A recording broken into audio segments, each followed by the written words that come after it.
Ladies and gentlemen, unless you've been living under a rock, you would know that the PlayStation Network, or PSN for short, was almost down for 24 hours, almost for the full day, and it was absolutely crazy. Nobody could actually play their games, and what was even more crazy is the fact that we were all kept in the dark. Sony did not say anything, PlayStation did not say anything. Everyone's mind went straight back to the 2011 PlayStation hack, which is almost 14 years this April. Absolutely crazy. But yeah, this was the longest the PlayStation Network was down since the 2011 hack, and like I said, nobody knew what was going on. Now for some users, you could log in into your PlayStation, you could even download games, but when it comes to actually playing the games, that's where the error message was popping up that you could not play the games. This PSN outage lasted about 22 to 23 hours, so like I said, almost a full day, before finally PlayStation ended up tweeting out saying that this was an issue from their side, a server issue, and everything has been fixed now. And due to this PSN outage, they promised every PlayStation Plus member an extra 5-day extension to their PlayStation Plus member. So unfortunately, you won't be getting free games, but instead we'll be getting an extension of 5 days to the PlayStation Plus members. So that is quite good, but still free games would have been better. Now for those of you that have physical copies of your games, you pretty much were kind of fine as long as those games did not require an online requirement. So as long as they were single player games that did not have online requirement, you could still play those games.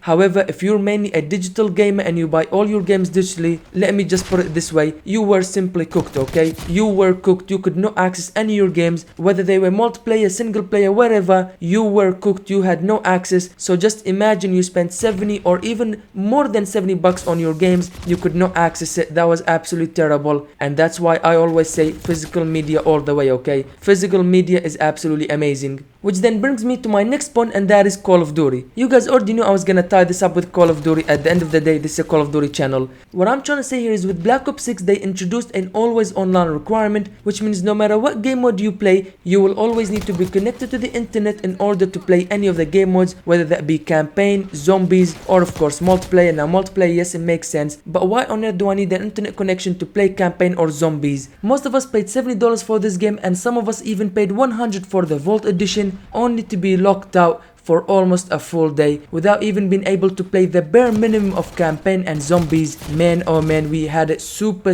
awesome back then. If you guys remember the golden age of Call of Duty, I'm speaking about Black Ops 2, Modern Warfare 2, the good one of course, Modern Warfare 3, the good one as well, not the brand new one, and plenty more, Black Ops 1, and I could go on. Even when we had no internet, if the servers were down, if your internet connection had problems, you could still at the very least go back and play campaign or play zombies or Spec Ops depending on what Call of Duty you're playing. It was just super awesome. No need for internet connection, no need for the DRM things, nothing of that sorts. You simply did not have internet, okay, that's fun, I'm still gonna go replay the campaign, or maybe decide to kill some zombies and just simply have fun without playing multiplayer. Yes, multiplayer obviously would have been the only mode you could have not played, but that's fine, you still had the amazing campaigns or even zombies or Spec Ops like I said. So yeah, just super amazing. The whole always online requirement is super trash. It's just crap, okay? There is simply no need for always online or DRM in games because of stuff like this. If no internet connection or the servers go down, or even if a couple years later they decide to turn off the servers, that's it. You can't even play campaign or zombies, which are offline modes. And what's even worse is the single player games that have always online requirement. Are you kidding me? Single player games having online requirement. What if the servers go down? You can't even play that game anymore. Just like I said, super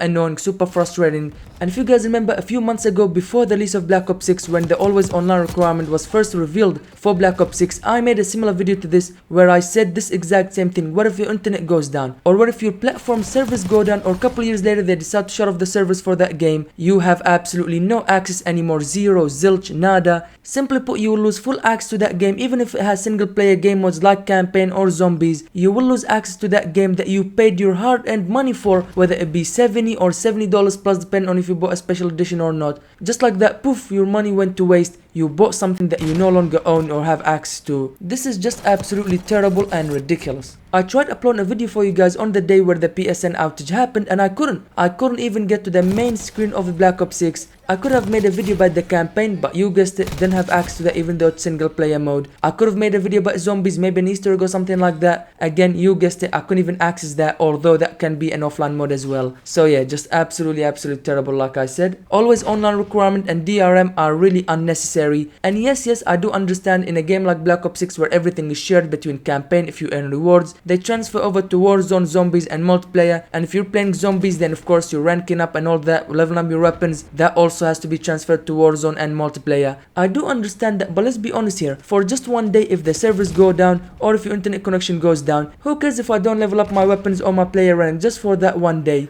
Okay, whatever, at least I can play the game. Sure, if I'm not gonna level up, that's fine with me, as long as I can still play the game. Sure, I'm not gonna level up, whatever, I can level up later, but during that time where there are no servers or my internet connection is down, at least I can still play the game. But unfortunately with always online requirement, that is never the case. Just like we saw with the recent PSN outage, unfortunately all access to the game was removed, and simply put, like I've been saying in this whole video, it is terrible, it is trashy. But what do you guys think about all of this? Make sure to tell me in the comment section down below. I would love to hear what you have to say about this. But with that being said, make sure to click the video on the screen to watch my recent video. Thank you guys for watching this video.